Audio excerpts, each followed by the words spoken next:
क्या कभी आपने सोचा है कि किसी का सच बस एक झूठ की परछाई के नीचे दब जाए? एक ऐसा झूठ जो किसी की इज्जत, घर और पहचान सब कुछ छीन ले जाए। यही कहानी है अहाना की, उस लड़की की जो किसी की साजिश का शिकार बनी, लेकिन सच को सामने लाने के लिए उसने हार नहीं मानी। दुर्गा पूजा का समय था। घर में ढोल की थाप, घंटियों की गूंज और प्रसाद की खुशबू फैली हुई थी। हर तरफ रौनक थी, लेकिन उसी रौनक के पीछे एक अंधेरा साजिश रच रहा था। बुआ जी के मन में जलन थी। वो सोचती, ये अहाना तो दुर्गा देवी की आंखों का तारा बन चुकी है, अब इसे गिराना ही होगा। उनके चेहरे पर एक हल्की मुस्कान आई और उन्होंने अपने भतीजे पोल्टू से कहा, इस बार विसर्जन का दिन ही इसका विनाश लेकर आएगा। उन्होंने मोहल्ले के एक बदनाम लड़के को पैसे दिए।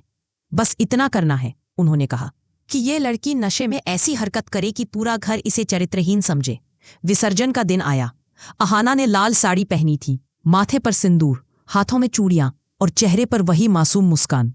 उसे नहीं पता था कि इस मुस्कान के पीछे आज कौन सा तूफान छिपा है। वही लड़का जिसे बुआ जी ने भेजा था, साफ कपड़ों में पूजा में शामिल हुआ। उसने कहा, दीदी आप थक गई होंगी, जरा जूस पी लीजिए। अहाना मुस्कुराई, गिलास लिया और बस कुछ ही मिनटों में सब कुछ घूमने लगा।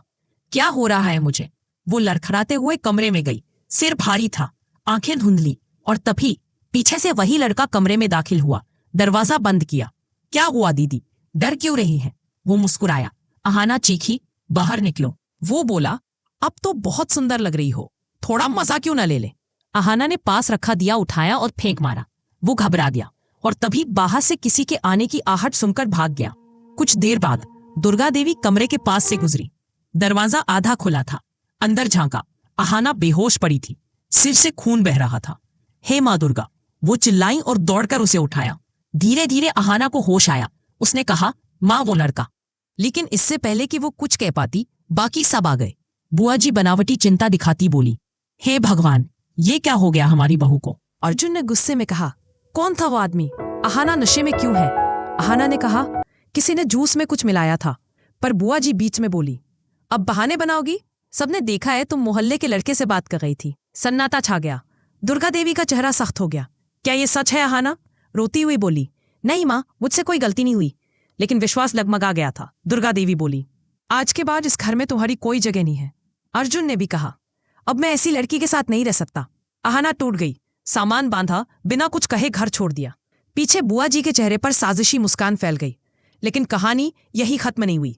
अहाना जानती थी उसे फंसाया गया है। अगले दिन उसने उस लड़के को ढूंढना शुरू किया। कई घंटों की तलाश के बाद यूं से मंदिर के पास देखती है। वो किसी से बात कर रहा था। बुआ जी, आपने जो कहा था मैंने सब कर दिया। लड़की ने जूस पी लिया, फिर बेहोश हो गई। अहाना के कानों में जैसे बिजली गिर पड़ी। उसने तुरंत फोन निकाला और पूरी बात रिकॉर्ड कर ली। अब उसके पास सबूत था। वो घर लौटी, सबके सामने बोली, माँ, मैंने कुछ नहीं किया था और अब मेरे पास सबूत है। सब चौंक गए। अहाना ने वीडियो चलाया जिसमें वही लड़का बुआ जी का नाम ले रहा था। पूरा घर सन्न रह गया। दुर्गा देवी की आंखों में आंसू आ गए। उन्होंने बुआ जी की तरफ देखा। मैंने कभी नहीं सोचा था कि आप इतनी नीच हरकत कर सकती हैं।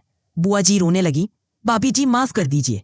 लेकिन दुर्गा देवी बोली, ये गलती नहीं, अपराध है। अब इस घर में तुम्हारा कोई हक नहीं। उन्होंने अर्जुन से कहा, बेटा दरवाजा खोलो और इन्हें बाहर निकाल दो। पोल्टू और बुआ जी को बाहर निकाल दिया गया। दुर्गा देवी ने अहाना को गले लगाया, बेटी मैंने तुझे गलत समझा, मुझसे बहुत बड़ी गलती हुई।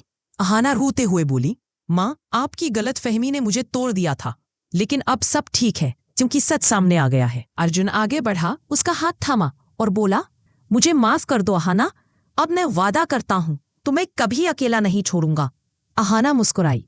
इस बार उसकी आंखों में दर्द नहीं बल्कि जीत थी।